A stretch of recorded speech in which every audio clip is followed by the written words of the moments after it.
welcome back to another episode of the Inquisitive Mamba podcast. This is episode 113. I hope everyone is having a great day, great night, wherever you are around the world.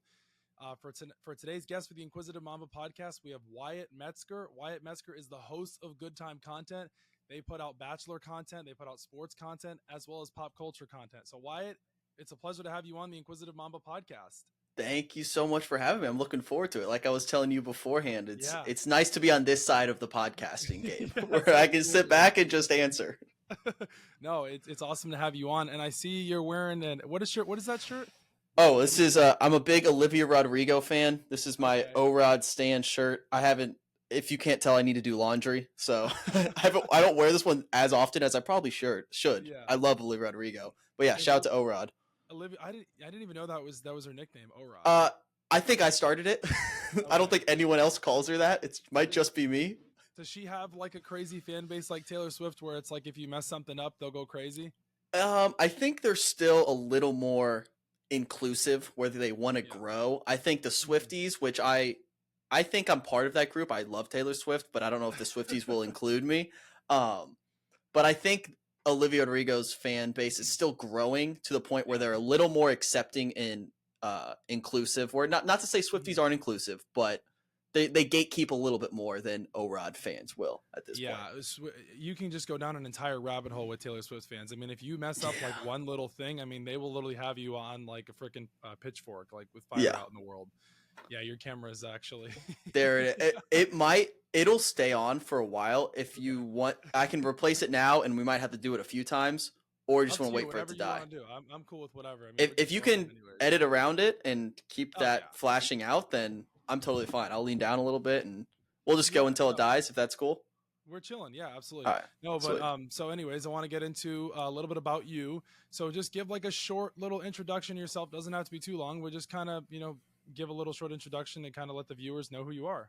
Yeah. So my name's Wyatt. I'm from Indiana, which if you don't know anyone from Indiana, now you do. So yeah, I started doing kind of online content basically just out of boredom my senior year of high school. I started doing YouTube because I played tennis and I coached tennis as well. So I played in all the way through college. But my senior year had finished up with high school tennis and I wasn't sure if I was going to keep playing. So I didn't really do because tennis becomes a year-round like grind if you want to really compete. So I wasn't doing all the off-season stuff I would normally do throughout my high school career. So I had so much time on my hands and I was like, what do I want to do with this time? So for some reason I bought a $50 GoPro camera and started just filming videos, teaching myself how to edit and all that stuff just for fun. Because again, I was bored. And then I kind of kept doing that through that's my senior year through college, and then COVID hit and I just had so much more time on my hands. So I started doing more and more, and it extended into a podcast where I want to do more long form stuff, talk to people, because I'm very interested in people in general. So I want to do long form where I could really sit down and talk with someone, and everything was over Zoom anyways. So I was able to do that. And at some point I realized I had way too many hats going on because I was blogging as well. So I was like, had a blog, I was doing YouTube, and I had a podcast. I wanted everything under one roof. So then I kind of just created the brand behind it, Good Time. It's very simple. It's a simplistic name, but I think it kind of captures what we try to do is just keep everything fun, keep everything entertaining. And I didn't want to pigeonhole myself into a certain like niche, which again there's pros and cons to that. It's a very wide net to cast. But yeah, so then I started Good Time and I wanted to work with other people. So reaching out to friends who wanted to, hey, maybe let's do a show. Let's try this. And a lot of them don't. They try it for an episode or two, realize they hate it, and then they stop, which is totally fine. And then the Bachelor stuff kind of happened because one of the bigger guests I had on early on with my podcast was Dylan Barber, who was on a few seasons ago. He was the Bachelorette on Hannah Brown's season, and then he was on Bachelor in Paradise. And he came on, that did well. And once you get into that world, it's hard to get out of it. It snowballs and you know everybody. So which was cool. And then about a year ago, we started Batchmakers, which is our Bachelor show, which we recap everything. It's my buddy from high school, Michael, is my co-host, and then our producer, Lizzie, they were all Midwest people, and we just hang out and talk about the show, which is fun. So hopefully more shows coming in the Good Time Network soon, but definitely we're in the heat of things with Batchmakers right now, which is fun. So yeah, so that's awesome. So you have batch makers, like it's kind of like its own separate thing almost, Mm-hmm. and then good time content is kind of just a wide variety of It's just the like umbrella. I kind of treat it as the umbrella. Yeah. Gotcha. That makes sense. Yeah, because I mean, I have that similar thing with people. They're like, "Oh, well, you talk about sports and pop culture and entertainment." I'm like, "Yeah, but like, it's important to like kind of mix it all up because then, like, yeah, it's great to have like a certain specific thing you're talking about, but sometimes it's good to like change it up and have like that mix." And because then you get like different opinions about certain things, and somebody's like, "Oh, well, do you want to talk about that?" And so it's like Yeah. I kind of understand exactly where you're coming from. It's like it's kind of hard in a way because some people like want you to talk about a certain thing. You're like, "Well, Mm-hmm. this is kind of interesting too," and like it's good to give like both sides and just like a little bit more flavor than just sports because like sports goes on of course all year round, but like football, like obviously like you said during the like bachelor stuff, there's an off season. Yeah. There's not much going on, so there's other stuff going on, so I can totally relate to that. But Yeah. I'm ready to get into some bachelor talk if you are. Let's do it, man. I know, Always ready. yeah. So how about that? Episode 1. I honestly thought Jen did really good. I mean, I know a lot of people were kind of giving her hate leading up to it because they were wondering like her personality. Is she going to be able to take it serious enough? But I mean, I thought she did pretty good. Give me your thoughts. Yeah. Can I cuss on this, by the way? Yeah. Go ahead. Okay. It's bullshit how everyone treated Jen heading into this season. I just want to say that. And I don't always blame the fans. I don't blame the audience. I blame the producers for how they handled the announcement of Jen. Mm-hmm. I think if they would have just immediately said, "Hey, Jen is our girl. We're behind Jen 100%," people would have rallied behind her. But the way they did it, they almost tried to protect themselves and say, Yep. "Look, we asked Daisy. She said no. They hinted at asking Maria. She said no. Here's Jen," which is so annoying for how they handled it. And I think it's just doing a disservice to Jen. And so I knew, having watched Jen, she was on my fantasy team last season as well. So I'm a little biased, but having watched Jen throughout the season, I knew she was fun and like her personality is awesome. So I knew it was going to do well, but people were they had convinced themselves it had to be Maria, it had to be Daisy, where they were like anyone else would suck. And I think they just had that in the back of their mind. And then once finally, I was waiting for this day because I knew people would like Jen, and then she killed it. She did a great job. I had like the highest viewers. Shout out to Bachelor Data who put out all this info, but she had the highest viewers since like I forget what season, but she like broke a lot of records for like viewership, which is awesome to see. So all the people who said they weren't going to watch because of Jen, you watched. Exactly. Everyone always says that and they end up watching. No, but like I said, I thought she did a great job. I mean, there was definitely some personalities with a lot of those guys that she's definitely going to have to handle. I mean, you've already got a villain. You've already got some guys that are definitely just in it for themselves. But honestly, going back to like your point about like Maria and Daisy, I think everybody thought that. It just looked like it was going to be Maria. It was like, oh, Maria gets doesn't, she gets eliminated and you're thinking, oh, she's got to be the Bachelorette 100%. And then Jen was it just came as a surprise for me. I was shocked. Honestly, I was thinking like, who I was also thinking? I was maybe thinking Lexi, but then I know she had like, the health thing too. I thought Lexi would have been a great Bachelorette. Yeah, no, I didn't think it was going to be Jen by any means. I thought there was no chance. I thought it was 1000% Maria. And I put out videos like me reacting to it live. Like I was a little upset it wasn't Maria, but I feel like I'm human enough to realize like, all right, next up, like didn't get that one. Next up, but Jen's gonna do great. Just because I wanted Maria doesn't mean Jen isn't gonna be fantastic in the role. Yeah. And if Maria didn't want to do it, you don't want a lead who doesn't want to do it. Yeah. So and it's as simple as that. Was Maria even ready to be the Bachelorette? Like, I feel like she's still in her like party, like young girl phase, like going through her 20s, having fun. Like, was she real? Maria can do whatever she like. Maria is one of my favorite people in the franchise history, and like she's a good friend of our show. Her dad has been on our show. It's a family affair. She's family to the Batchmakers. She is family. She can do whatever she wants. If she decides tomorrow, she's like, you know what? I want to drop everything. I'm gonna drop off the grid and like become a farmer. hell yeah, go do that, Maria. Like, come down to Indiana. We'll get you some land. You'll be fine. So But whatever Maria wants to do is great. Another thing too, Wyatt, and I did see you did interview her dad, which was really cool. And I was like, how did you get in contact with her dad? Because like he was kind of a character on the show as it is. And the thing is, I don't mean any like disrespect towards her when I say like she's not ready, but like it's a major commitment, and like there's nothing wrong with being in your 20s having fun. I'm sure you're in your 20s as well. Yeah. And I honestly think she was too good for the franchise. I thought she was way better than just what they were having to offer, and I think she could clearly do what she wants on her own. And she doesn't need the Bachelorette. She doesn't need the Bachelor franchise. She's got her personality as it is. She crushed it on Call Her Daddy. I don't think she needs to be a part of the whole Bachelor wheel and the Paradise and stuff like that, so. Yeah, no, you're not wrong. Again, she can do whatever she wants. She can do no wrong in my eyes. Yeah, so I love Maria. Same thing with Tyler Cameron. He's clearly doesn't do that. And I'm sure I know he said on podcasts and stuff, they've asked him to go on or to be the Bachelor and stuff. He said, but it hasn't been for the right amount of money. Yeah. I mean, when you're as famous as Tyler Cameron became after that show, you have the negotiating power to say, hey, like pay me this amount of money. And if not, I won't do it. So I guess credit to him.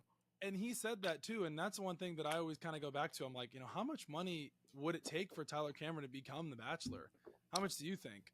5 million, 10 million? Less than that. I think you'd do it for $1 million easily. I think they said they offered him $1 million. No way did they really? I think they did.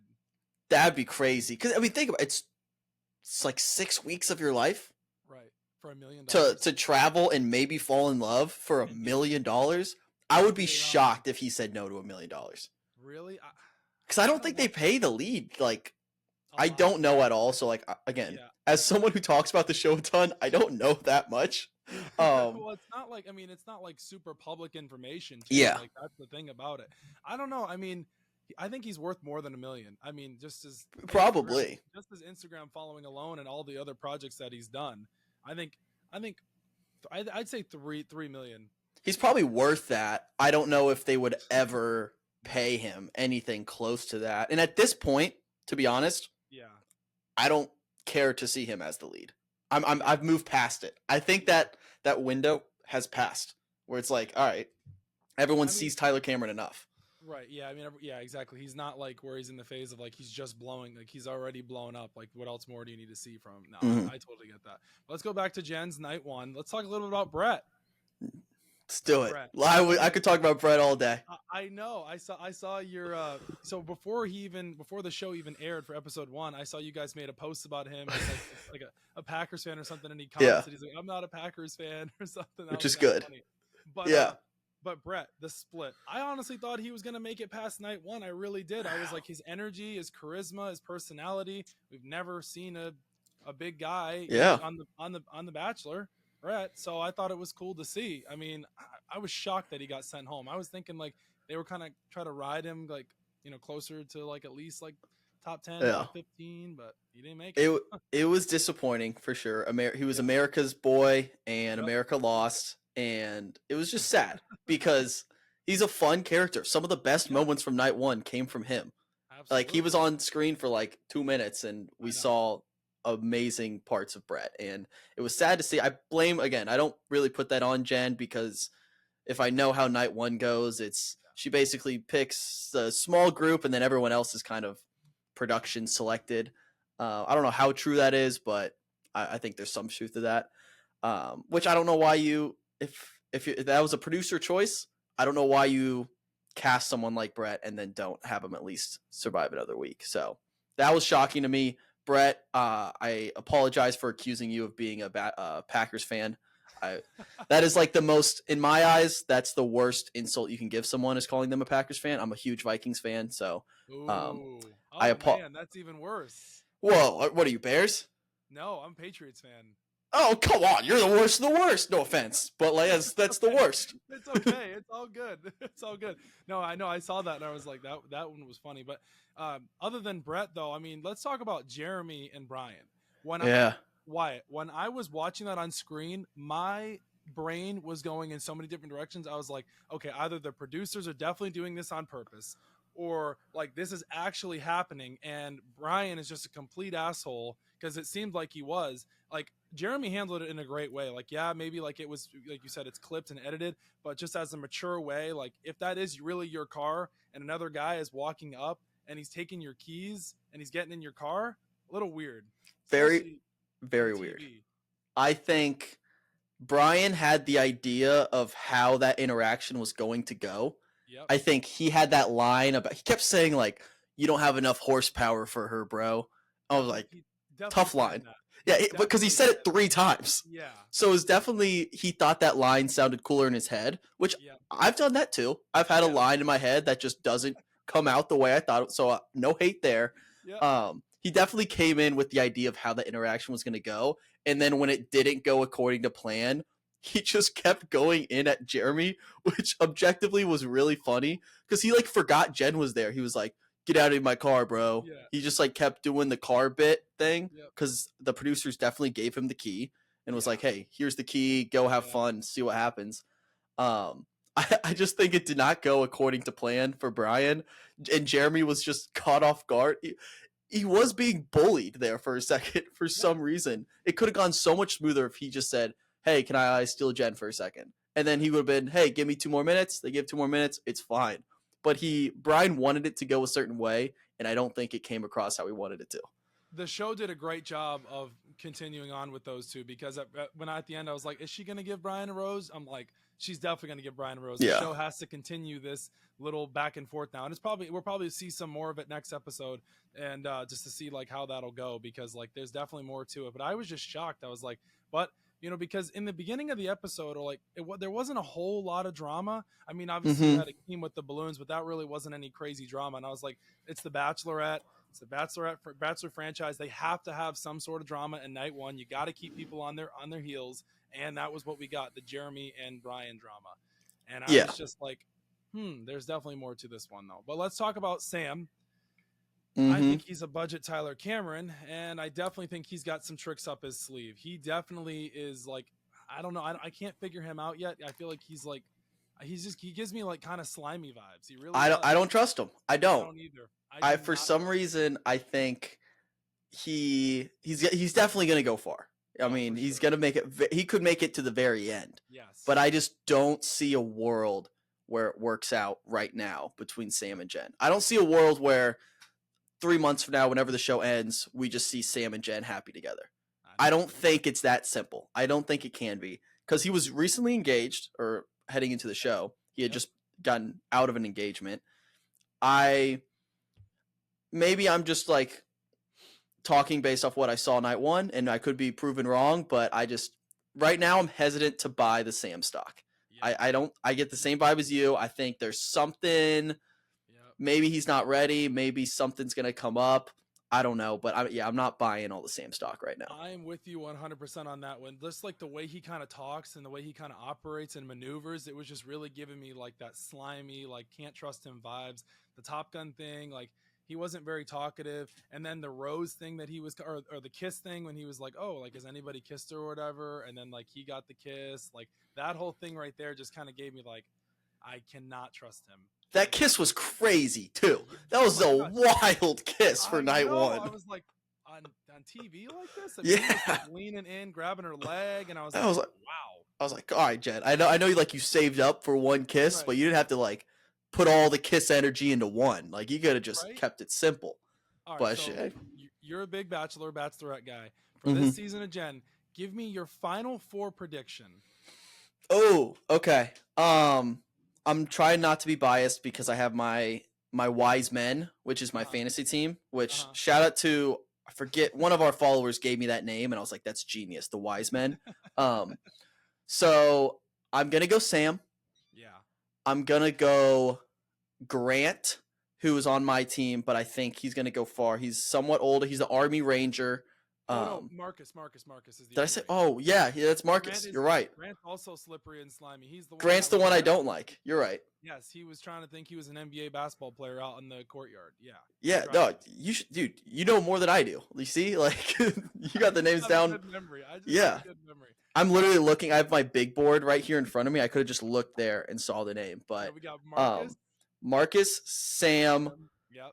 I'm gonna go. I have to pick this guy because he was my number 1 overall pick. I think he'll sneak into the final 4. I don't think he'll win. I'm gonna go Dylan.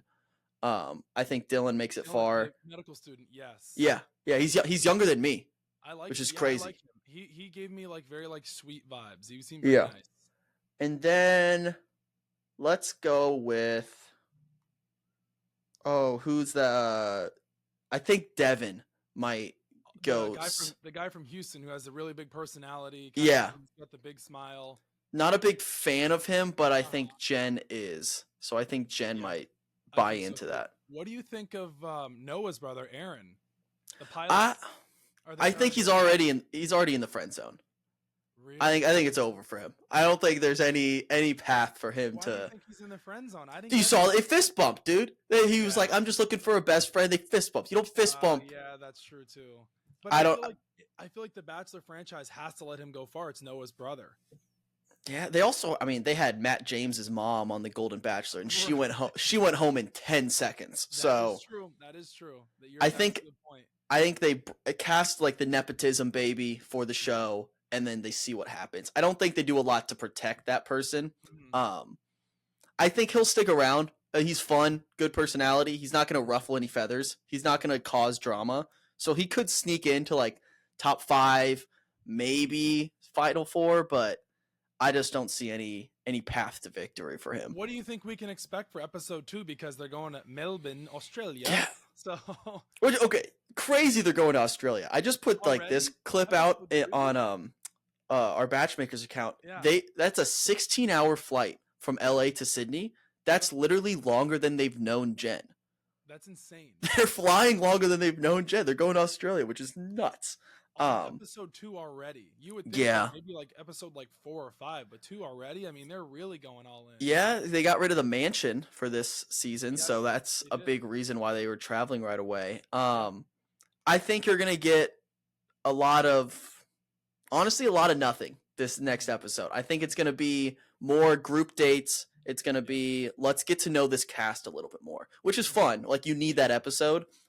I think you'll start to see little rumblings of drama, but I think it'll be pretty tame, and it'll be set up for like a week 3, week 4 drama. I think they want to use this episode to really solidify the cast. Mm-hmm. You'll get a one-on-one, which if I had to guess, it'll be Marcus. I don't think she'll give it to Sam. I think she's going to be smart, and because if you do the first impression rose and first one-on-one right away, all of a sudden it puts a target on that guy's back. And she doesn't want to do that. So I think it'll be either Marcus or, I mean, it could be Aaron, honestly. But I would put my money on Marcus getting that one-on-one this week. Yeah, I don't know. I'm looking forward to it. I mean, like you said, I don't think there's going to be a lot of drama. Like you said, I think that makes total sense of like kind of unfolding the cast, kind of get to see who everybody is. Mm-hmm. And maybe you get like a 1 or 2 personalities that could start to go off the deep end, because you never know, especially when you're going to a whole nother different country and you're not at the before they were at the Bachelor mansion, but now they're at a different location, which was kind of weird. But I'm sure you'll kind of get to see like who these guys are and what they're made of, and for sure. And then some might get jealous on the group date because they're not getting enough time and sealing. But I want to see some more Brian Jeremy drama. Yeah, Jeremy has I want to apologize on air because I haven't said this since we recorded. I did say Jeremy's entrance was tough to watch. The one where he came out and did the whole big dick joke, and I was like, it was tough to watch. And I was not a fan of that. Yeah, and I called him cringe. He may have or may not have messaged me and be like, I'm keeping receipts, Wyatt. So I want to apologize. Yeah, which I know, it's fun. We've had fun with Jeremy. So I like Jeremy's personality. I think it just came across as a tough start. I think he'll hold his own well. Brian, he's on my fantasy team, so I don't want to go too hard on him, but I'm not. I'm just not. I'm getting like big Miami vibes guy, like party until 3-4 in the morning. Shirt is always unbuttoned down to like his belly button. Unbuttoned, a little greasy. Kind of just does like a little bit of a like sometimes, or just gets all. Listens to Big Booty Mix a lot. Yeah. That's the vibes I'm getting. And hey, maybe he likes that kind of vibe. But there are characters that's what this show is meant for. And I Yeah. always think that there's been plants planted on this show, man. He could Yeah. easily be a plant. A while back there was somebody, I can't remember his name, but he was 100% a plant. I forget who it was, but Yeah, I mean, I think they definitely cast people knowing the yes. personality will ruffle feathers. And I don't think they cast them with the lead in mind. I think they cast him because, hey, this guy is going to be fun on TV. Not because I think this person's a good fit for Jen, which I don't think he is. But I think they cast according to what's going to be the most entertainment, which I understand. It's a business. Do what you got to do. You got to make money. As long as you cast a few nice boys, right? Sprinkle in some of those firecrackers. A few golden retrievers. Yeah, get a few, which we definitely have. This group is very corny dad golden retriever vibe. Oh, 100%. There's a lot of them. What was his name? The one that I was thinking of. That's a plant. He was the guy that was all big about. He was on Claire's season. Oh, Joseph or whatever. Joseph, friend of the program. I interviewed him. Interesting fella. That guy is an interesting guy. And there was one other guy too. Do you remember the emotional intelligence? Oh, Bennett. Oh, but that guy is something out of like Wall Street. Yeah, he was interesting. Oh my gosh. Funny story about Joseph is I had him on like way far after the season that aired, so people kind of forgot about him. And I basically I kind of gave him a platform to like, hey, you want to walk some of that back? You want to apologize? Yep. No, he just stood his ground, and I was like, it was one of like the more interesting interview interactions I've had because I kind of just like set it up for him, like, yeah, just like say I could have handled myself better. Right. And he was like, no, like I stand by what I did. And like, I was like, oh, all right. I mean, like part of me kind of respects that in the, like the sense where he's standing by him. He's like defending himself, which I respect that part. I don't really respect the way he treated Claire and said all that stuff. That one, I disavow that. But that was an interesting interview for me because I fully expected him to come in and be like, it was edited that way. I apologize for how it came across, and just not at all. Yeah. And like we said, even before we started, talking about like, or we recorded, we were talking about like how it is edited. Like you're going to see different things like from what you're probably really going to see. Like it's different, but for you to give him a platform and him to like not, I don't know. There are people out there in this world that I don't understand why they can't own up to their own actions or take accountability for their own actions. Like that is just insane. And it was a certain like weird. I don't know if it's a lack of self-awareness or they just don't see it that way, and like they're very different in the way I see things. And but because they're not, they're on this side and you're on this side, and they're never going to meet in the middle. It's so weird. I know I've met people like that, and I'm like, yeah, but you're wrong and you made a mistake and you won't own up to it. Like you're embarrassing yourself. You're making yourself look bad. Well, even if you, for whatever reason, stand by what you said, I think there's a way to go about it and be like, hey, like I apologize if that offended people in the way I did that, and like you can apologize in that front, right? And just say like, I stand by what I said. Maybe I could have delivered it better to get my message across. Something like that. I think that's and maybe that's the people pleasing part of my brain where I'm like, I want everyone to be happy, go lucky, and love each other. Same. And like, I just want to like, I don't like the tension. So maybe that's just my brain, and some people are like, I'm going to stand by what I believe in, and good for you. But it's just not the way I saw it. Well, and the last thing about him too is he did burn a bridge with the Bachelor franchise or just doing anything like that, because I don't think they probably want to have anything to do with him, unless I'm wrong. But I haven't seen any promotions from him or anything they've like done with him. I mean, I didn't think they would, but just you think about it, like it's like a big fraternity. Like they have like friends that they make on the show. They'll go to their weddings or they'll go to events with them, or like they'll be partnering doing stuff. He kind of burned a bridge by doing that. Yeah, I don't think he really cared about any of that. I think he was very done with the show once he left. Weird. I imagine how, like interviewing him in person, that would have been if you did it over remote. Imagine if you did it. It was remote. It was. Imagine if you did it in person, how cold that room would be. Oh yeah, I wouldn't like that. It would be too much anxiousness. Like staring at you, like oh goodness. But I want to talk just like briefly about Joey's season. I Uh-huh. honestly think this is my opinion here, and maybe you'll agree with me. I think Joey's probably one of the best bachelors in recent history, maybe the best bachelor of Yeah. all time. I mean, I don't disagree with that. his personality, everything he did, he held himself to a really high standard. There really wasn't really any drama. I mean, like there were with the girls, but not really with him. Like, he Mm-hmm. was very confident. I thought he did really good. I mean, he was very cool, calm, collected, like personality wise. What do you think?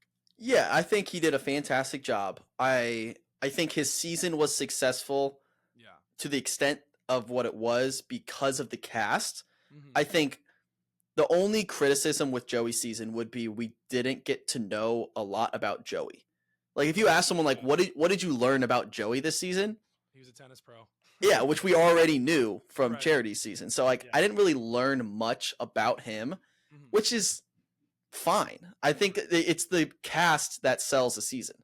If you have a shitty cast, you're not going to have a good season. Yeah. It doesn't matter how good your lead is. And that's where I don't think like I think the ideal Bachelorette season is Hannah Brown's season because you had a great lead and a great cast. I think Joey is probably a step below how Hannah Brown was because he was a little more, I don't want to say passive, but like Hannah Brown had that fiery personality Yeah. with the cast that could like even that out. And I think Joey is more, the cast was fantastic and Joey just like he knew his role. Yeah. And he was more of a system player and he was like, all right, I'm gonna let them TJ Yeah. McConnell. yeah, I'll pass the ball around, I'll let everyone else do the scoring. Which is like you need that. Sometimes you need that. So I think Jen will have to do a little bit more of taking the shots, which is fine. But I think Joey did what he needed to do. Oh, absolutely. And I think, too, another thing, kind of going back to what you said, Joey was a fan favorite even before his own Bachelor season. Like, the girls loved him on The Bachelorette. Like, as soon as he made that, like, move with Charity, he had the 4-minute kiss. I think they had the Barbie date or whatever. And he kind of, like, put himself on the map there. And from there on out, like, Joey was a fan favorite. And I don't, like, I mean, I don't think he did anything wrong during his season. Like you said, we didn't really get to know a lot about him. But, like, just, like, what he, like, held himself to, I thought he did really good. Yeah, recent years there hasn't been very good bachelors. Yeah, I think Joey was highly anticipated, so all he had to do was not screw it up. Yes. Where Jen, I think she has something to prove a little bit. Yes. Where she has to win people over, which is unfair to her. It is. But I think most leads do have to do a little bit of winning people over. Joey didn't have to do that. I think people already were on the Joey train. Yeah. As long as he didn't do anything that like really jaded people, I think he was going to be fine, and he did great. I love Joey, and I want to play him in tennis someday. Are you that good at tennis? I would kick his ass. No, 100%. I'd destroy him in tennis. I stand by that. Well, see, hey, at least you stand on business. I'm standing on business right now. I'll kick his ass in tennis. But you know what? Like you say, let's say even if you lose or he loses, I would hope that you guys would stand up to it and own up to it. Yeah. Yeah, no, 100%. If I lost to Joey, I'd be like, hey, Joey, hell of a match. Good job. Man. Shake your hand. Yeah. Packers still suck because he's a Packers fan. But no, I wouldn't lose. That's not a possibility. Really? Wow. Did you play tennis in college? Yeah, I did. Oh wow. So and he's a tennis pro. You're a tennis pro. This might have to happen. He verbally agreed to it on TikTok, and then he's ghosted me since. I put out a video saying, let's play tennis. Let's play a match, 2 out of 3 sets. I said, name the time, name the place. I will fly out there on my own dime and play you. And he said, we might have to do this in the comments. Haven't heard from him since. So he's been golfing a lot. You know, he's not doing the tennis grind. He's scared a little bit. Oh, wow, you're that confident. I'm probably overconfident, which is hilarious. But and he's like really, really good, and you're like, oh shit, what did I get myself into? yeah, that's definitely a possibility. But no, I'm pretty confident. I'm not confident in a lot of things, but I think I'd beat him. Yeah, I would. Well, confidence is key. That's exactly. That's 100% right there. But no, I would actually love to see that. I love when the sports banter goes back and forth between two sports players and like, hey, I'm good at it, you're good at it, let's play. Let's settle it. Let's settle it. That's awesome. Settle it on the court. Exactly. That's exactly what we need to do. So Joey, if you're listening, whenever you're ready, I'll take your time, train however you need to train. Just give me the word. I will be there. This clip, this will get clipped and it's going out there, and we will hopefully make sure that Joey sees this. Good. Yeah, I'll make it happen. I love it. But let me ask you this though. So when you're not podcasting and you're not making content and doing all that stuff, what do you like to do like in your free time? Oh, this question like eats me alive because, as you know, when you're Yeah. doing this and you're trying to grow it, there's Yes. always something to do.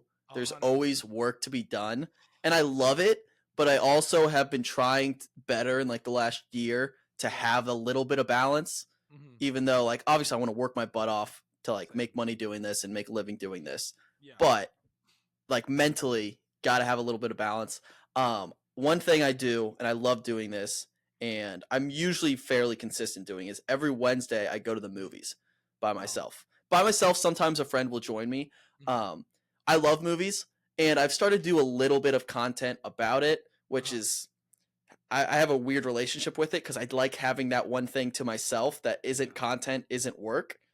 But I also, my work is talking about things I enjoy, and I enjoy movies, so it might as well mingle the two. But every Wednesday, I like going to the movies. I like being able to turn my phone off for 3 hours because, again, doing what we do, we're always on. Our screen time's always up. We got to stay in the know. So it's nice to turn my phone off for a couple hours, check into a movie, and just kind of turn my brain off for a little bit. And so that's something I really enjoy doing. Obviously, since I coach tennis, I'm on court a lot. I'm active enough where that's not too big of an issue. But yeah, movies is like my getaway where I can like turn my brain, turn my phone off a little bit. I can relate to that. I mean, I'm more of like I watch like a lot of TV shows, and that's the biggest problem with me too. Is it's finding that healthy balance between your personal life, content, and social media. Because they're like you said, you're. I feel like with this space with podcasting, you're never not working because there's always something that's coming out. Whether you're talking about sports, entertainment, pop culture, this, that. There's a 24-hour news cycle. It's never ending. So I can totally relate to that. For You're me, always I mean, behind. yes, you're always behind. You Yeah. feel like for example, we're recording right now. Episode 2 Yeah. comes out Monday night. Yeah, it's like people Yeah. want to see it right then and there. It's like you can only do so much, and then there's other Yeah. stuff going on, and then there's this, there's that. So it's like my free time. This is my free time. This is what I do in my free time when I'm not working. Yeah. When I'm not going to the gym. You know, people are like, what do you like to do in your free time? I go to the gym and I have my podcast, and I also edit the podcast, and I also edit the clips too. And Yeah. I'm also writing up stuff, and I'm trying to play pickleball to get better and have fun with my friends and still go out on the weekends and still be a normal 25-year-old. Yeah, it's like, how do you be like a social? That's such a good point. Is Yes. being a social person and like being like I'm 24. Like being a 24-year-old is something I think about a lot because part of me, like, I love what I do. I love it, and I want to build this career. But also, I'm like, am I missing out on just like being not a kid, but like being a kid a little bit? I'm like, I don't like enjoy it. Like the party club scene is not me, but I like hanging out with my friends and going out and like spending time with them. But then I'm always thinking you have that like guilt of not being productive. And that's such a real thing where it's like I'm out on a Saturday night, I'm having a great time with my friends. Yep. But in the back of my mind, I'm like, oh, someone's working harder than me right now. Yep. Someone's doing that. I don't know. It's such a tough balance where I want to be well-rounded. And I think everyone struggles with that in some capacity, not just people that do what we do. I think having a normal 9 to 5 and there's that balance as well. So I think that's just a very human struggle. But it is something I think about quite a bit. Oh, I can relate to that like 100%. I am in the exact same position. I go out. I went out last night with some friends. It was my friend, close friends. It was his birthday, and in the back of my mind, I was thinking like I have to post those videos. Like I have to, because I want to continue to grow this. I want it to continue to make money, and if people aren't seeing what I'm holding back, like if I just record and I don't post that clip, what's the point of even, so it's like I always have to post, and you understand as well, and you've got Batchmakers and good time content and others. So it's like it's really hard to find that healthy balance, but it's a good thing to like not burn out. So it's like sometimes I just try to like just shut my phone or like just put my phone away from the side, but it's hard. So I think just really relate to that. The fact that we can acknowledge that balance should be there or is there is good enough in my mind, where as long as we are aware of it. Because I think there's some people who they get into this space and their mind becomes 100% like content. Yep. And they're usually successful. Like, don't get me wrong, because you put 100% into everything, like you're going to be successful probably quicker than someone like you or I. But I don't want to live that way. I can't do that. I wouldn't be able to function. I wouldn't have the longevity that I want to have in this if I Yeah. did that. And I think just, again, being aware of that fact is important and good enough for now. No, and I don't want to burn out either. I'm like, I Yeah. can't burn out. Like, I have to. Like, I've had serious conversations with friends of mine. I'm like, I cannot burn out while I'm doing this. Like, I have to have my fun too. Like, for Hmm. example, it's just when you record, I want to make sure I get it out right away and then the Yeah. clips disperse. But like for you, for example, I don't know if you can, I'm sure you can attest to this as well. I have not finished podcast clips from 6, 7, 8 episodes ago because there's so much that I just can't Yeah. get to. That's why now I've gotten better about it. I've been like, okay, does this one make sense? I'm trying to be strategical about it. Like, like, and it sucks because like if you're already going into it, like you're thinking it's gonna do good, like you're kind of like hindering yourself almost in a way. But like there's other side of it too where like you just have to like, all right, I'm gonna hold these back and think. But no, just post it because you don't know what's gonna do good and what's not. It's social media Yeah. now. You Like never people know. think you never know. So it's like you could be talking about like this weirdest thing and like you didn't think it was going to do good but you posted it but you still edited it, you know, so it's like Yeah. there's just so much that goes into it. Yeah, we had a clip during Joey's season about how every time it's still funny looking back now. Every time Joey cheers someone, he would say clink. Right? So they would put their glasses together, he would go clink just like under his breath and you could barely pick it up in the audio. But we noticed it and so we just pointed it out in the show. I clipped that and for some reason like that clip got like 3 million views. And we're like, how is that like, why is that? He just, but it was so funny because he would just go clink, clink every time. It was awesome. But yeah, you never know. It's the weirdest thing. It's like you just never know. In like YouTube Shorts, it may do well. Mhm. TikTok, it may not. Instagram Reels, it might go crazy. It's one of those things where it's like you can't pinpoint. So it's like if you're going into it trying to be too strategical in marketing, it's like it kind of takes away the fun of it. Yeah.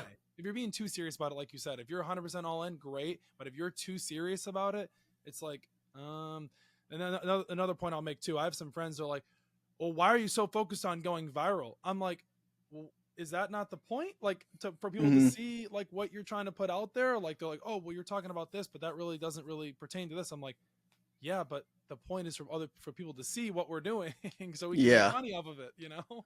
Yeah, it's such a weird balance. And I think as long as you're going into it, like I'd much rather someone like going viral is it's so tricky because when you do, you're like, this is the greatest thing ever. And then as soon as it passes, you're like, all right, now what? What do I do now? Yeah. Like, I will, if clips do well, it's always a moving like goalpost. It's like there's always something. What's the next goal to hit?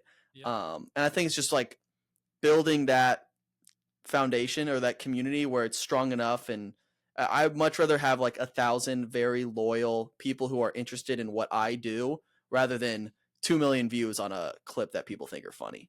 I think that's just more important. And they don't come back.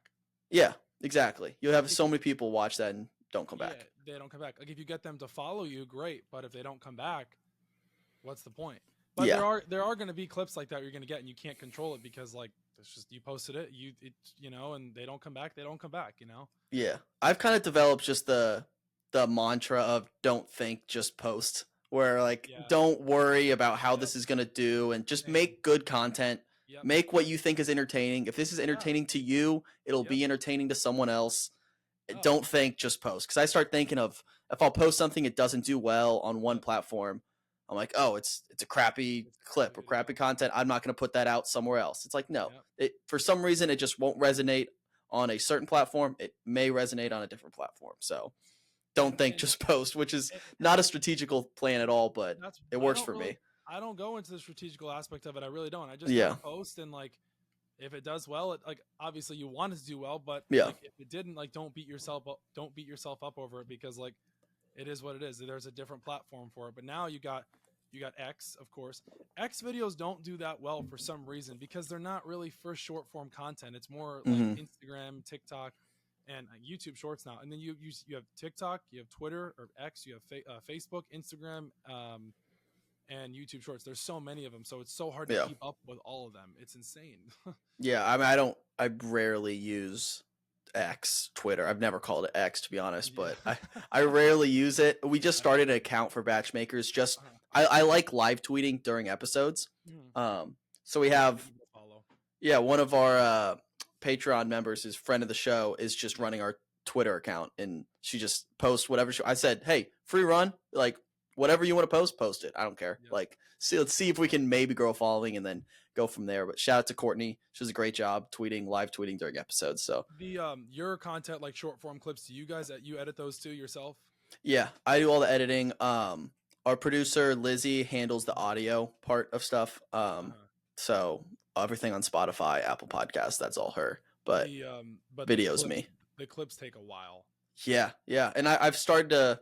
Yep. I kind of have you slowly get more efficient as it goes. All it is like, how can I do this a little bit faster each time? Yep. So yeah, I've gotten better at that. But it takes a lot of time, and it does. I kind of, as I'm editing the full length episode, I'll just kind of keep note of like, oh, that's a good clip. That'll be a good clip, and then I can go back and edit clips throughout the week. I have a suggestion for you. I'm actually using it right now. It's called Riverside. Oh, and there goes my camera. That's okay. It's called Riverside, and basically what it does is it's like Zoom, except it's a little more like you get a little more information basically. And there's a normal version and there's a premium version. You can pay for the year. This has saved me so much time and effort. I've had Riverside for 6 months now, and it's either $15 a month or I think it was $230 for the year. And I will tell you not, Wyatt, it has changed my life completely. This podcast right here is in Riverside. Yeah. It will stay in Riverside, and it'll give me a transcript, and I can go back, and it gives me chapters, and I can clip from those chapters, and I can just scrub. Okay, we talked about Jen. Okay, that 1 minute, there's a clip. I send it to my email. I send it to, or then I download it. It goes to Final Cut. That's why I use Final Cut. Final Cut. Okay. So much time. It'll save your life a lot because then you don't have to worry about scrubbing through the show. It does it for you. It was $230 for the year. It's been the best investment I've ever bought. The two best investments for me so far: Final Cut Pro, which I bought because it was lifetime with Apple, and then I got Riverside because I was like, Zoom quality is not cutting it. I'm using a camera right now, and I was like, Zoom just isn't working for me. Yeah. And I got on here, and I was like, I'm going to try out Riverside, and I've used it ever since, and it's been great. They even give you magic clips if you want. Like, they give you clips for you. It's worked great. So I use a similar platform, StreamYard. Yep. Heard of it. Yeah. So I went back and forth on what I wanted to use. Yep. StreamYard is just very user friendly for me, where I wanted to like not have to worry about all the details, where it was like very user friendly. So I've been using that for a while, which I enjoy it, and I edit on Premiere Pro. Yep. I just switched to that, like not just switched, like 3 years ago now. I was using Final Cut, but I was doing a lot of live streams and stuff, which it was easier to do on a PC than a Mac. I just didn't have a giant desktop Mac. So I needed to get Premiere Pro if I'm going to edit on this, which has been a learning curve. I still haven't quite figured much out, but I know what I need to know in terms. I'm not an editor by any means, but I can do what I need to do. But yeah, I think it's stuff like that where it's all right. What's the most efficient? What's the best way? What's the best use of my time? Because you want to maximize that time you're working, and there's always stuff to do, like we said. Oh, and I, the thing too is I've tried like finding editors on Fiverr, and not like they're not good, but they don't really know my style. Because like it's really hard when somebody doesn't know exactly what you're looking for. Like I've had them edit for me in the past, like just like samples and stuff. But they're better than me. But I feel like I'm just as quick because I know exactly what I'm looking for, and I don't really want to wait 3, 4, 5 days when I don't have time to wait. I have got to do it. I got to get it out. It's so hard to delegate in this space because it's so like precious to what we do, and like it's very much just us. At the end of the day, we're selling ourselves. Yeah. So you want having control over the edit. I definitely like. You want to paint yourself in a certain light. That's just human nature. Yeah. So when you give up that editing power to someone else, it's scary. Like you're like, I don't trust you with me yet. And that's why like you want to build up maybe a relationship with someone to eventually pass that off. But it is hard. It's a very important power. Yeah, I know. That's the luxury. Like people see all these clips are like, oh, these look so good. I'm like, yeah, they have a professional team of editors like sitting there waiting for that to be clipped. Like there have people in a room clipping on the computer as they're doing that or as this is going on. So it's Yeah. like, but yeah, no, that's one thing about it. The whole nature of the content space is it's very tough because there's also you record, but you also have the aftermath of it. So like, you understand it. Yeah, the post production is 90% of it. It's everything. If you don't do anything after you record, unless it's a live show, doesn't matter. No. Like no one, like right now, if we don't put this out, no one's gonna see this. No one will see it. They won't know. Like yeah, exactly. But let's talk a little sports because I did see on Instagram you guys do some sports stuff. You were wearing an Indianapolis hat, so you're from Indianapolis, right? Yeah, just north of Indianapolis. Not a Colts fan though. Yes, you did say that you are a Packers fan, Vikings fan. Vikings fan. I almost said Packers. Don't put that on me. How are you feeling about JJ McCarthy? I'm all in. I have to be. I'm also, my friends will attest to this, I am annoyingly optimistic when it comes to my teams. Really? To the sense where like I can't think rationally. So if JJ goes out there and throws 4 picks week 1, I'll be like, he's a rookie. Like, give him time. Like, I don't want to say delusional because I think I understand the sport and understand football enough to think rationally about it, but I'm definitely 100% biased and a little bit delusional when it comes to my teams.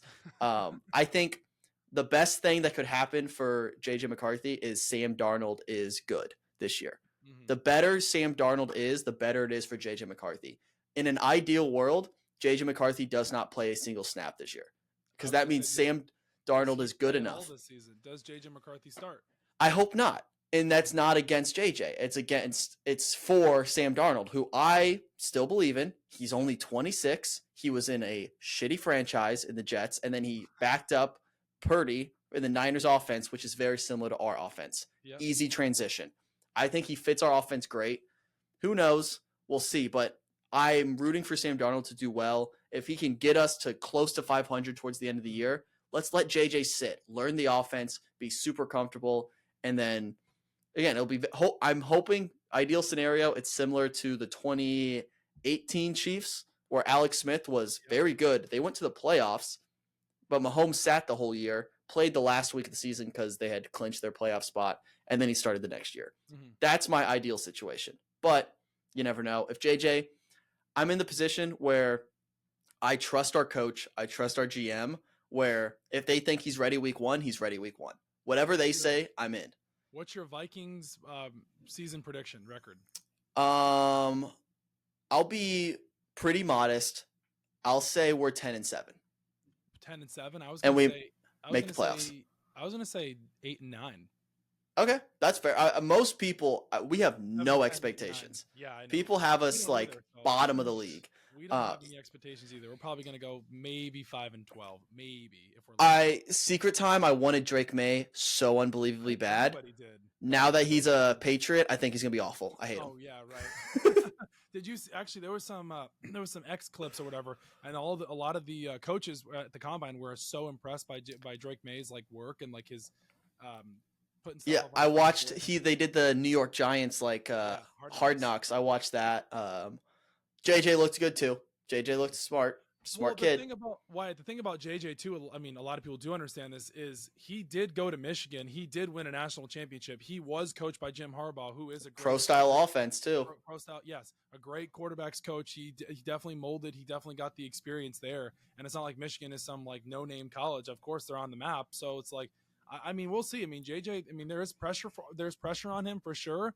But if he comes out and he does light it up, I would not be surprised. And like the difference between, not to dog on the Patriots, but our roster is very good. Yeah. We have the best receiver in the league. No one's going to really dispute that. Yeah. We have Jordan Addison, who's rookie last year. He's phenomenal. Yeah. We have a great offensive line. We have TJ Hawkinson, a top 4 tight end in the league. I think he's even better. No, Packers. One of the Packers. We have Aaron Jones. Aaron Jones, fantastic. Our defense is going to be so much better. Brian Flores in year 2 as our DC. Our roster is there, so he doesn't have to light the world on fire. Just be okay. If Sam Darnold's okay, we're going to be 10-7. I firmly believe that. Now the thing is, though, let's hypothetically say this: what happens if JJ wets the bed? Does Darnold come in? or is there a No. rule where it's no? Once you give the keys to JJ, it's his car. So JJ will not be the starter week 1, you think? I don't think so. I would be JJ shocked. starter. I would be shocked if he starts week 1. It'll be Darnold until we are 100% sure this is JJ's team. Once it's JJ's team, it's JJ's team for however long that needs to be. I don't think you go back to Darnold. I think too now with the NFL is it's so like cut and dry where you don't let the quarterback sit for a year. Like the days of like Mahomes sitting for a year, like that level, that style, or that era of quarterback play doesn't really exist anymore. Now you have like Kenny Pickett, he took over, and then you had Will Levis took over for Tannehill last year. Like that style and that like era of football is really in play now. I mean, it's just what we've seen. I think we're going to continue to see that. I think we could see 2 though this year not play a snap. I think Penix, first of all, for the Falcons, which what a crazy pick. Kirk leaves us, and then they take Penix, which whatever. I don't think Penix will play at all this year, and then I think JJ could sit the entire year.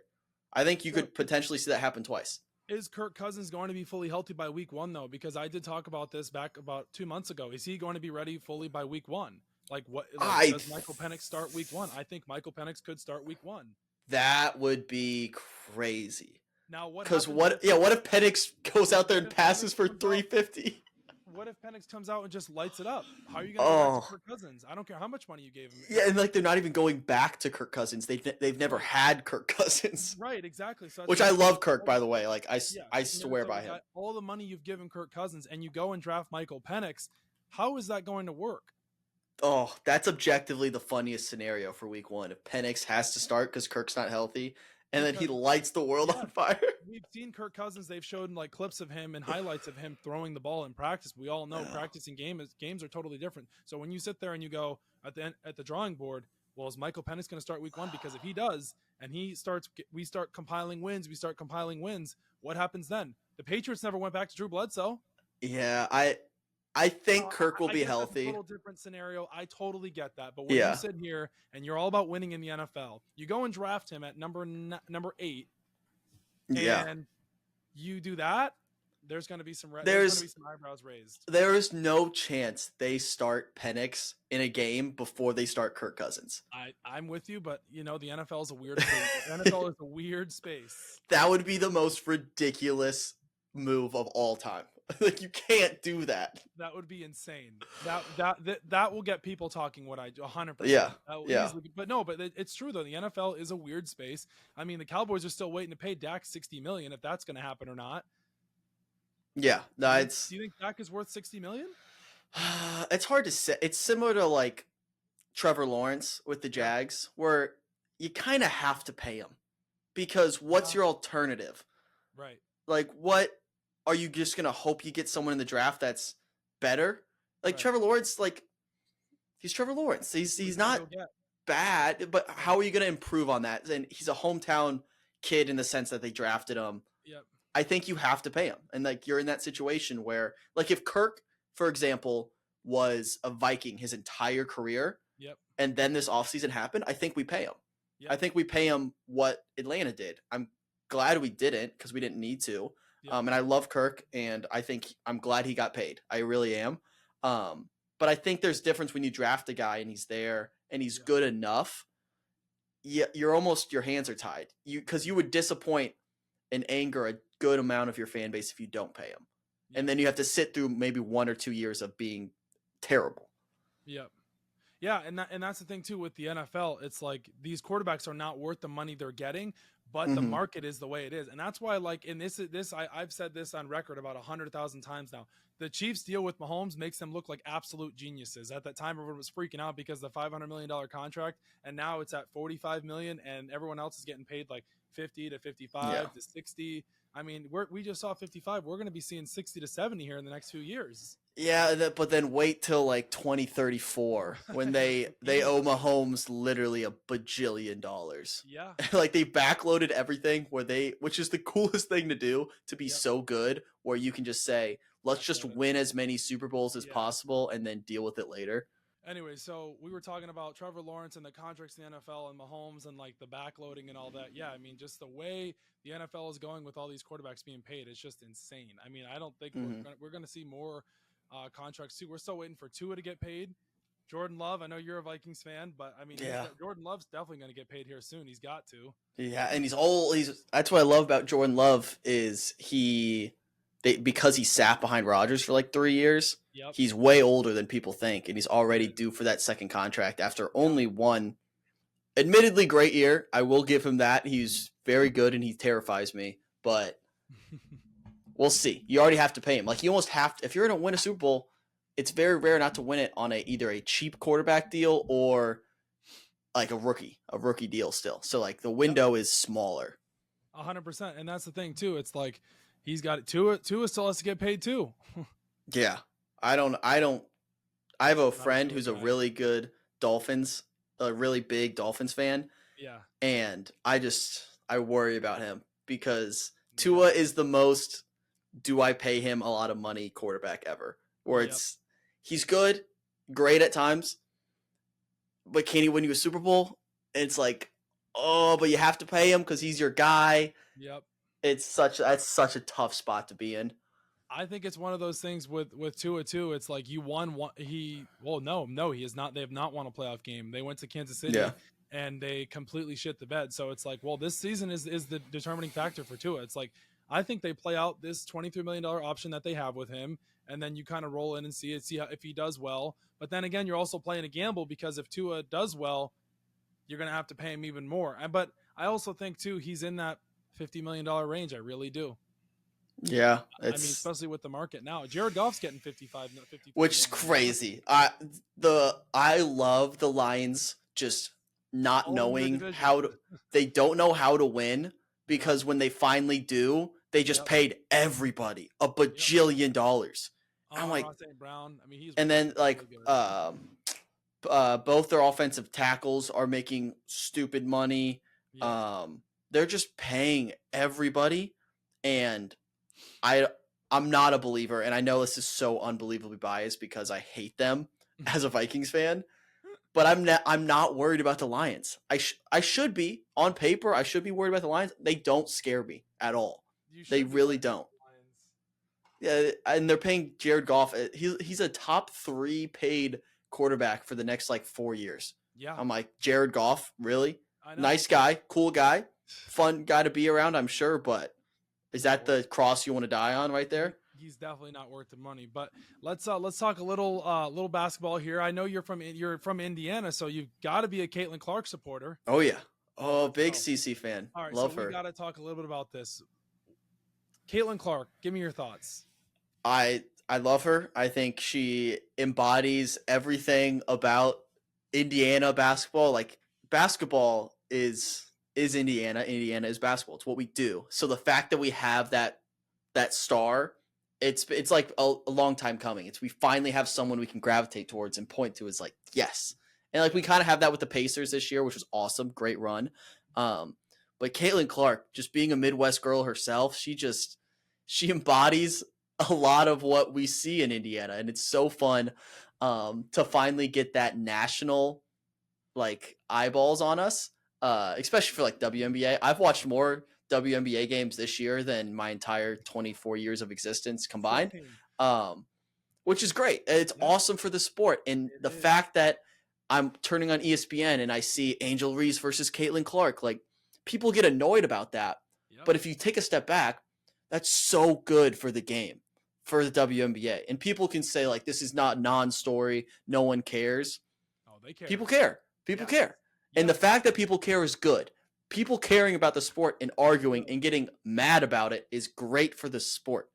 Like, and you can get in the weeds and argue Angel Reese, Caitlin Clark, whatever, and we could do that, but it's just good for the sport. People arguing Kobe, LeBron, Giannis, Kawhi, like you want to have those arguments. Yes. Like you want that. That's good for the sport. So and it's great too, Wyatt, because they're both rookies and they both came from the exact same class. Caitlin Clark and Angel Reese, same class. It works out perfectly. You get that narrative and it gets people talking, and it's driving more people to watch the sport. You're getting people to talk about it. If there wasn't, nobody would watch it.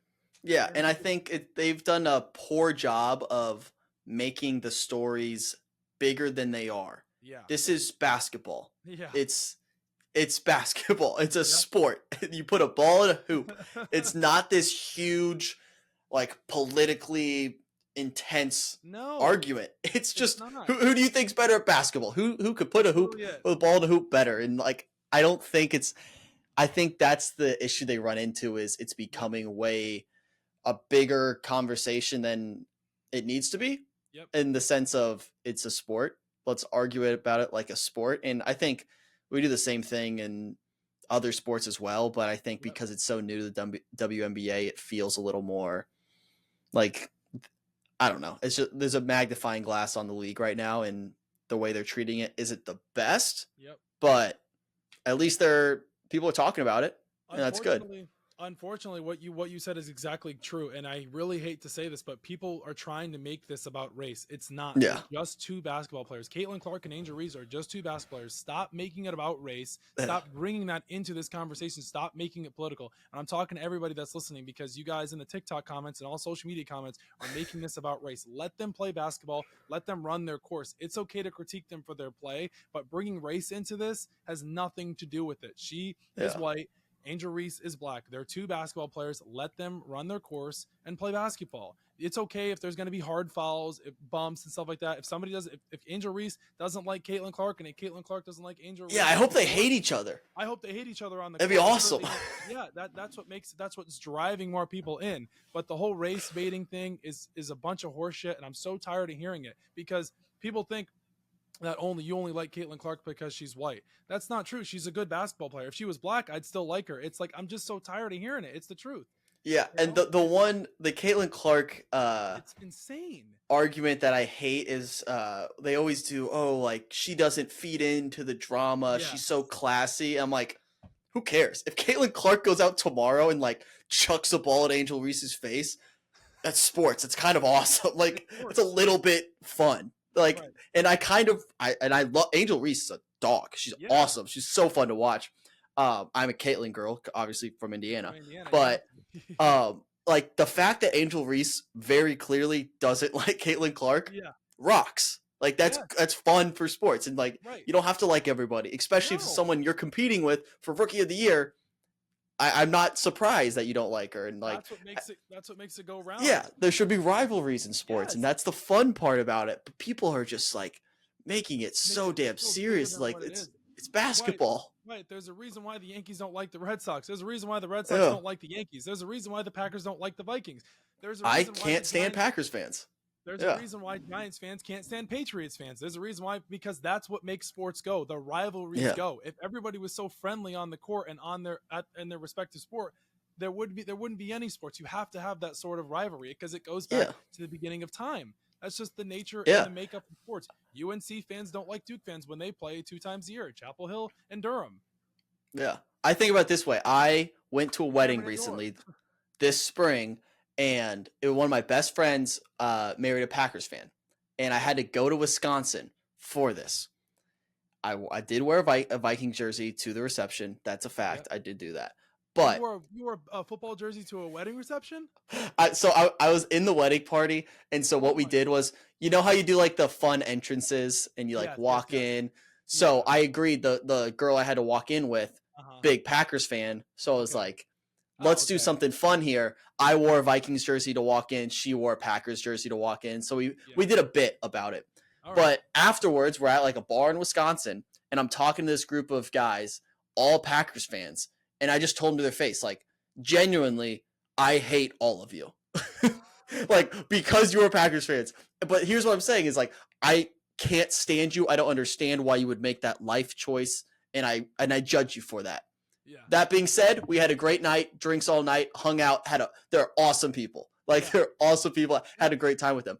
But that, like, being able to separate those is the point of sports. I literally go like, I hate you, I hate you, I hate you. Take the Packer stuff off. You guys are scum of the earth. Yep. Let's have drinks. Let's have fun tonight. Like, that's like, it's tongue in cheek almost, where it's passion, but it's not that deep. It's not like a character thing. I don't know. No, it's not I'm not going to attack you for your character because you're a fucking Packers fan. Yeah.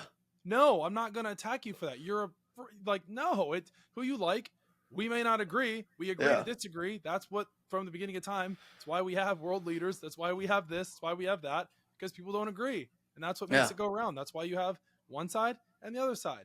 Yeah, exactly. It's that simple. It really is that simple. The narrative that the media has been making the past few weeks and leading up to the way this, and now Angel Reese and Caitlin Clark are going to be teammates in the All-Star game. Yeah, that rocks. Like, I want to watch that now. Yeah, I want to watch that because all eyes are going to be on them. So it'll be fun to watch for sure. Yeah. But you follow a little bit about the MLB at all or no? So I'm a big Cubs fan. Okay. The last couple years has been hard and I admittedly have not been the best Cubs fan. So because with baseball, it's clear when your team is trying to win, and it's clear when your team is not trying to win. Mm-hmm. And when your team is actively not trying to win, how am I as a fan supposed to be excited and invested? Yep. So I think that's where I've been the last couple of years. Is this year was different, where I felt like we had something. We've shit the bed recently, and like the last couple months have been brutal to watch. We have no bullpen whatsoever. But I think the last couple of years, people can judge me for not being a good fan, whatever. But I think if the organization itself isn't attempting to be successful, why should I invest my time and effort into it? Time in when they're not. Yeah, I totally understand that. Did you see that Paul Skeens is the MLB All-Star starter? I did see that. Shout out Livy Dunn. He won. Yeah, yeah, exactly. Paul Skeens 100% deserves to be the All-Star starter.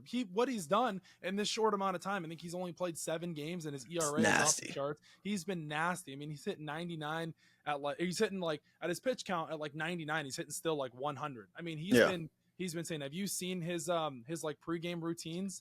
Like, so Paul Skeens, for his pregame routines, will do like football workouts type thing. He'll be like throwing the football, like moving his back a certain way. He's a big guy. He's a big, strong guy. So he's doing like football workouts. And actually, it's kind of funny. A lot of pitchers, some pitchers do football workouts in the offseason. Like Clayton Kershaw, he actually is trained with Matt Stafford in the offseason because, like, so when you're not pitching, so save your arm, you're throwing football just to still get that throwing motion. So. But yeah, no, Paul Skeens 100% deserves to be an All-Star starter. He should be NL Rookie of the Year. And honestly, if the Pirates can get in playoff contention, people may call me crazy, but I think Paul Skeens should be in the NL Cy Young conversation if they're in that case. Yeah. I mean, I don't know enough to disagree with you, to be honest, but from what I've seen, and I talked with a buddy of mine who's a huge baseball guy, and I was asking him literally yesterday, so he's like legit. And he just looked at me, he said, this guy it's like when LeBron came into the league and everyone was like, had these expectations, and then he just met all of them. But just the fact that he was the number 1 pick, he just won a championship with LSU last year, and he already got called up. Like, that's unheard of in baseball. Like, you don't get called up in baseball very often. Like Bryce Harper, Mike Trout, those guys are anomalies. But Paul Skeens is fitting right in that category to be in, like, up there. I mean, that's crazy to think about. Like, usually you spend 2, 3, 4, sometimes 5 years in the minors before you even get your call up. And then as the number 1 pick, you get called up basically right away. It's crazy. It's insane. But we got to talk just briefly about this. I got to ask you about this. Do you think Taylor Swift and Travis Kelce are engaged? Currently? Yeah. Or going to be? Currently, no. I have a theory that they are. Really? Yeah, I like that. I honestly think they are. I think it could be very soon. But I wouldn't say they currently are, but I would love to hear this theory. All right. So I honestly think, well, I mean, I've seen some tabloids, but some people think they got engaged in like Lake Como in Italy when they did like this like private photo shoot, and the pictures still haven't been released yet. So like there's that. And then there's also during Christmas time, supposedly he did get her a ring, but they won't like elaborate on.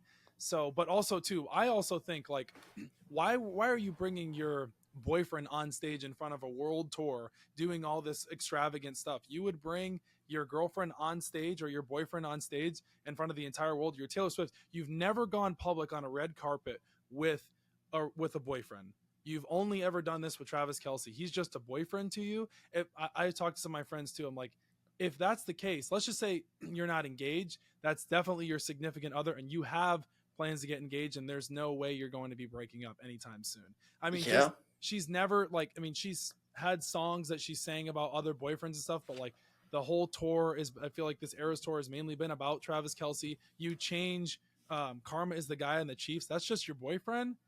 maybe I'm reading into it too much, but when you're spending that much time together, I just think that you're more than just a boyfriend. But Yeah, or maybe, I think you it's know, I think it's definitely endgame. I think yeah, it's definitely going to be at some point. yes, Whether or not it is right now, I kind of like that theory, the Italy theory with the photo shoot. Didn't yeah. know about that. I like how deep you are into this. Yes, Um, I'm all into this. I have like the Swifties on TikTok that'll message me and stuff, and like, did you see this? Did you see that? Do you see this photo shoot? And I'm like, oh yeah, I saw it. But yeah, and it's like, and then too, Travis Kelsey just did he's doing a golf charity tournament right now, and he said this one is for you, Taylor. I mean, they're very public about it now, but yeah, she's never been public about her relationships. it's true. And Yeah, that's she's the thing. So it's like, I mean, everybody knows. So I mean, if it hasn't happened yet, it's going to happen eventually.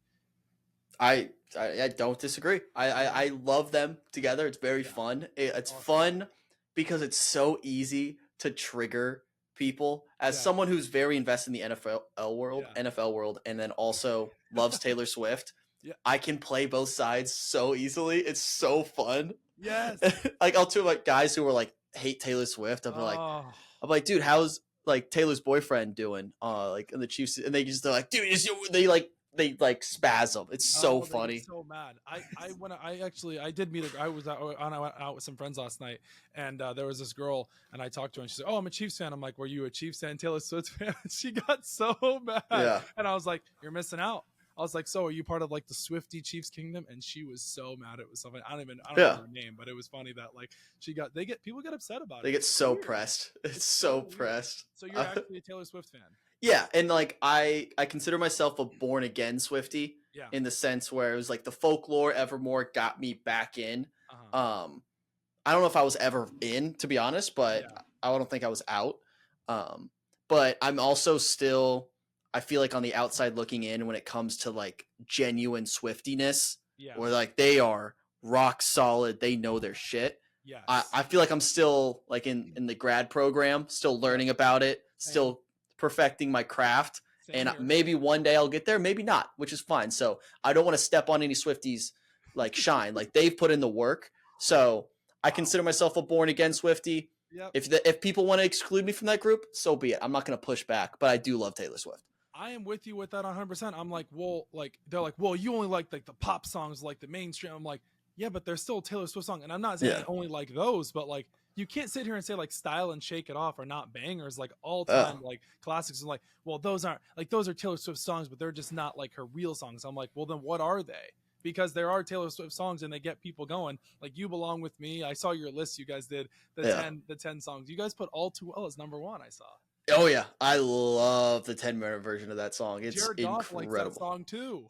Does he really? Yeah, I saw in a Lions clip a few months ago. They were asking him Taylor Swift questions, and because at the time, and he goes, "Yeah, all too well." And the Swifties exploded because Damn it. of Damn it, Jared, don't make me like you. that. Smart man though. He's a smart man. Never said he Smart wasn't man. smart. Yeah. Well, all right, give me your top 5 Taylor Swift songs of all time. Oh, what was my? Can I just check my list? I don't remember what it was. Yeah, you can. What did I have? Because it changes all the time. So Yeah. all too well. Yep, you have All Too Um, Well. let's see if I want to make any changes. I had "You Belong with Me Too." Yep. That felt like just like a nostalgia pick. Like that's I Yeah. grew up on that song. Yeah. I like if I had to be like if I'm want to listen to this right now, I'd go "All Too Well" 1, Yep. "Cardigan" 2, I knew you. Yep. "Exile" 3. I love that. "Exile" 3. "Story of Us." Sneaky, very good. I'm not gonna put it on my list. I don't know that one that well. Song "Deep Cut," maybe not even a deep cut because Swifties might get mad at that, but "Crazier" is on my list, number 8. That song goes so hard. It's in the Hannah Montana movie. That song goes so hard. I would put that on my list. I'll put that at 5 now. So I'll go "All Too Well," Yep. "Cardigan," "Exile," "Love Story," "Crazier" 5. 5. Okay. What do you got? It's a Taylor Swift song. There's so many good songs for me. Do I have to go in order, or can I just name 5? All right. You do like a Mount Rushmore of 5. I'll go 5. I got "Style" in there for sure. Okay. "Shake It Off" for sure. Okay. "You Belong with Me" for sure. "Love Story's" definitely in there. And then 5th, Oh man, wow, this one's really hard. I mean, there's so many. You got some good ones from Lover. You got Reputation. I can't put any from TTPD yet. Yet. Not yet. Some of Man. them are getting there though. Yeah. I do. That album has grown on me every single day. Oh, same here. Oh man, fifth one. Okay. Wow, this one's really tough. You might have. I can't say Cool Summer. That can't be in my. It's really good, but I can't put that. I can't put that. Yeah, it is great. Five. Oh man, this is really hard. Maybe something from Lover. I don't know. We got Style. We got Shake It Off. Blank Space. I'll say Blank Space. I really like 1989. I think I love 1989. But then again, some Swifties will say 1989. I'm like, that's still Taylor Swift. It's still like these are her all-time bangers. Hey, I mean, honestly, whatever the Swifties say, I'm not gonna fight it. I'm not. Whatever they want with a grain of salt because they're so passionate and stuff. It's like now they're passionate about Travis Kelce too. I love it. I love it. Like they are so invested in the Travis Kelce, like what he does too, and it's like, hey, you want to protect your it's. I mean, leader? I can't blame him because it's the same way I am about my Vikings, where I'm irrationally passionate about it, and I could talk about them forever, and I look into every detail. It's like that's their sports team. Yeah, it's fine. Yes, good for them. No, that is 100% accurate. I agree with that. Have you tried to go to any Taylor Swift concerts or Eras tour? I mean, podcast is doing well. It ain't doing that well. They're insane. They're crazy. It's absurd. I can't afford that. Yeah, she's coming to Indiana in October. I bet you know who will be there. Caitlin Clark. Oh yeah. She'll be there. She's a Swiftie because they won't be playing at that point. Yeah, no, the tickets are insane. Yeah, I mean, I can't afford that to be honest, and hey, I don't want to take away a ticket from a well-deserved Swiftie. So I'm not a hero. I'm not a hero. Look at you. That is a nice thing. They will definitely love that one. Yeah. But as always for my guest, I do 5 questions to end the show. As always, right. So we do this one here. Number 1, where do you see yourself in 5 years? Happy. Very happy. Is that? Can I say that? Yeah. I'm gonna be very happy. What do I? 20? I'll be 30. Did you say 10 years or 5 years? 5 years. No, it's 10. So I'll be almost 30. I'm gonna say I think I'm gonna skip the quarter life crisis. I feel like I'm slow. Right. I'm slow burning that right now as I figure this stuff out. I think I'm gonna skip that. I think my late 20s, early 30s is gonna be awesome. I think I'm just be super happy. I'll probably still be in Indiana. I love coaching. I like being here. Hopefully a little more well traveled, and just happy. What is one thing you would tell your 18-year-old self? Good question. Take a breath. Be patient, and that's something I struggle with now. Is just enjoy. You know what? Scratch all that. That's important stuff. Focus on the people. Focus on the people around you. Don't be so focused on the work you have to do. Just let the people around you, love them back, and just focus on the people. I think that's life. Life is just about the people around you. We're social creatures by nature. At the end of the day, surround yourself with good people. If you have good people around them, don't push them away. Just be about the people. Yeah, no, that's a really good one. What is a guilty pleasure of yours? I mean, reality television is there, but it's also work. So I'm not going to say that. Guilty pleasure of mine is, can I say Dr. Pepper is my Achilles heel. Yeah. And that's why I've switched, not an ad. I switched to Poppy. I'm trying to because it's healthier. Have you heard about the stuff going on with Poppy lately? Okay, so I've heard it's not as healthy as they're saying it. Yes. But here's the thing, it's not unhealthy for me. Right. Which Dr. Pepper, not to slander Dr. Pepper because I love it. I think it's nectar from the gods, but it has a lot of sugar, a lot of stuff that's not great for me. So Poppy, while it might not be as healthy as they're advertising, I don't really care. It's not bad for me. Does Poppy makes you hit the bathroom, doesn't it? It's got a lot of fiber. Yes. So I think that's good. It's supposed to be good for your gut. I wouldn't say it makes me feel. It doesn't make me feel bad. Yeah.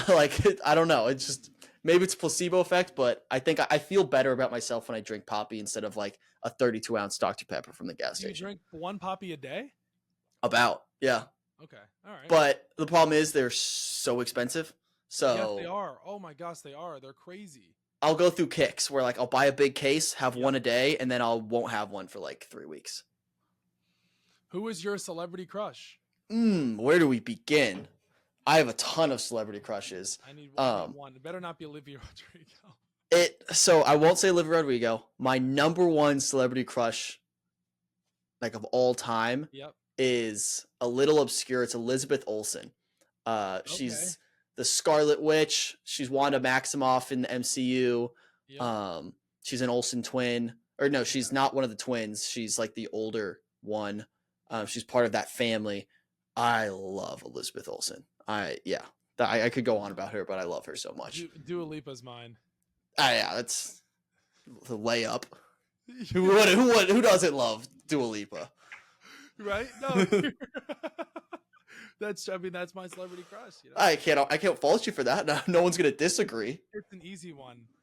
Yeah. I don't know, but like when you celebrity crush, like how do you even give like a hot take for one? I mean, I think of celebrity crush in the sense of would I have a chance with this person? in the sense of like I wouldn't even. I had this argument with my friends, and this is gonna sound so dumb, but I think there's some people that are so attractive that my brain doesn't process them as attractive because they're just so like you and I, like Dua Lipa, for example. I'm like, we're not the same species. No, we can't be. Someone can't look like that and then also look like me and be part of the same like pool of people. It can't possibly be true. So like I don't even process Dua Lipa as a celebrity crush. Margot Robbie's one of those. It's like I can't. She's in her own stratosphere. Yeah, which congratulations to her. She's pregnant. Yeah, love that. Yeah. But yeah, some people are just on a different level where I don't even process them as a crush because my brain just immediately says unattainable. See you later. That's just my brain. I can't stop it. No, that's actually a really, really good way to put it. But then again, like, hey, you know, Travis Kelce and Taylor Swift. I don't think Travis Kelce probably ever thought that he could obtain Taylor Swift. That's true. But no, I'm not going to say that. Swifties get mad. Never mind. No, keep going. No, keep going. Okay. Swifties get mad. Yeah, they probably would. I just wouldn't put Taylor Swift on that tier of like Dua Lipa and Margot Robbie. I think I can say, you know, respectfully, what I see about like Taylor Swift though, like I do say this and like wholeheartedly, she seems like a genuine nice girl that you would see out at like a bar and like you would become friends with, or like you would become in a serious relationship with, and like she'd be the type of person to like make you cookies and like make you dinner. Like from what I've seen, Channing Tatum just came out and said that Taylor Swift like is like very like nice and like makes Pop-Tarts. Like she did make Pop-Tarts for like the Chiefs and stuff. Like she just seems like good people. Like good she people. just seems like a she's not Southern, she's from Pennsylvania, but she just seems like a down to earth like girl. Like she's not like oh my god, like Swifties of course like drool over her because she's so famous and she's so good at what she does, but like Dua Lipa is just like in an she is Dua Lipa. I hate to say it, and people, you know, might say, "Oh, well, you're like because of the like looks, or whatever." No, it's just some people are just more attractive than others. Yeah. It's one of those things. But I have friends growing up. I'm like, you're hot. You're too hot. You're too hot for me. Like if we were in a room together and we walked up and there was a bunch of girls, they're not choosing me. I understand that. So like some people are just more conventionally attractive. That's life. Yeah. It's just you're born with it. Like you just got it from genetics, or just over time you just have formed into just on a freaking pedestal, like just floating in the air of how attractive you are. Yeah, it's just the nature of it. Is like you'll walk into a place and you're like, that person is 100% attractive. I am so nervous to go up to talk to that person. Yeah, because of how attractive they are. And I do, and I say this, I would never want to be that hot. I feel like that's such a burden. Yeah, like to be a 10 out of 10, 100 out of 100, like I wouldn't know how to do that. I wouldn't know how to be hot. Like that would be like, I don't know, like just you go into a room and like you see some people and you're like yes, that person is really attractive. How do you even talk to them? Yeah, that's Sorry to hijack your celebrity crush question. Yeah, that was absolutely hijacked. Last one for you. What is your hottest take? Sports, pop culture, entertainment. You always Oh, talk with the friends about, and you love talking about it. let's see. I'm sure I have some out there that are just dumb. Um, I'm trying to think of ones that got me the most backlash on the internet. Um, the one, I mean, I don't think this is a hot take at all, but this is so obscure. But I got a lot of hate for this one. Um, it was I had the idea of, I thought the cool parents in high school are the weirdest people of all time. Like the people who had the cool parents that they would let them throw parties in the basement. I think those are the weirdest people of all time. Like you're crazy for wanting to do that. Not really a hot take, but just something I want to say that I got a lot of pushback on that one. I mean, that is weird. I'll go sports. I'll give you a few. Like Adrian Peterson's the greatest running back of all time. I think Justin Jefferson already is a top 3 receiver of all time if he retired tomorrow. And then I will also say, not Vikings related, I think there should be a relegation system in the NFL to get rid of tanking, all that. I think if instead of the Pro Bowl, here's what we should do. We have the worst 2 teams in the league play each other the week before the Super Bowl in a full game. And then if the team that wins gets the number 1 overall pick, the team that loses gets relegated to the XFL or one of those leagues. Yep. So the only argument against that is, why would the players care? Like, but I think they can do something with the contracts where, like, you're going to make less money if you get relegated. So there should be like a relegation clause in most contracts, so it gives them something to play for. But I think that would be way more entertaining. I would watch that almost as much as I would want to watch the Super Bowl. Like the winning team gets the number 1 overall pick. The losing team doesn't get to be in the league. Yep. Like I think that would be very fun to watch. Yeah, no, that is probably one of the coolest things I've heard in a really long time about like sports, like opinions and takes, because that's really interesting. I like that one. I got a hot take for you. I just thought of this one, and I stand on this now that I say it, because like I stand on business. I own what I say. I think a college football team as good as the 2019 LSU team, any of the Alabama teams, maybe one of the Georgia teams, could beat the worst NFL team in the NFL. Crazy. No, crazy.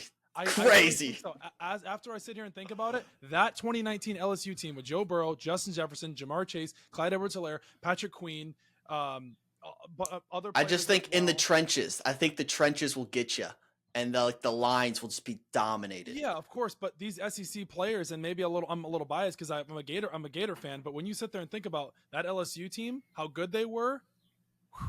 I mean, I'm not saying it's gonna. I think maybe they don't win, but it'll be a very close game. I don't think it would be a blowout. If that LSU offense is putting up that many points, and these are pro-style players in the SEC, the best conference in college football. Speaking of that, NCAA next week. Oh gosh, I can't wait. That is going to be insane. But no, seriously, I really do, and people will definitely have something to say about that. That's a good hot take. I like that. I have one more for you.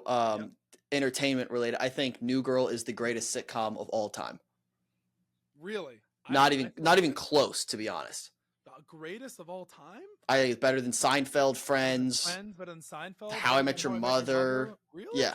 I think it's world class compared to those. New Girl over Seinfeld, How I Met Your Mother, Friends. Yep. Really? Give me Nick Miller. Give me all of them. New Girl. Have you seen it? Yes, I've only watched up to season 4, but I understand the premise of the show. Yeah. But still, I love it. I love New Girl. Sitcom of all time? Yes. I think it's going to age so well. I think we're going to be talking about it in 20 years like people talk about Seinfeld, like people talk about Friends. I don't think New Girl will ever have the aura and the popularity that Friends will ever have, especially maybe because of just the cast one. I think the cast of New Girl is phenomenal, and I think all iconic characters. But I also think the way we consume TV has changed so much that it's hard to have the same impact that a TV show that you could only watch on network television that can have, like, that becomes just part of your life. Where I think we can consume so much that it just blends in. What about The Office, though? That's considered a sitcom. I think New Girl's better than The Office. Really? And I love The Office, but I think New Yeah, Girl's better wow. than The Office. I mean, I listen, I'm a big New Girl guy, but over Friends, wow. There's my I like hot that take one. for you. That is 100% a hot take, and you know that'll get people spinning. Yeah, there we go. It's what we do. Yeah. Hey, exactly. Guys, as always, it was a pleasure to record, but before we do finish, you have to officially plug the socials. Yeah. You can follow me on most platforms at Wyatt Metzger 99.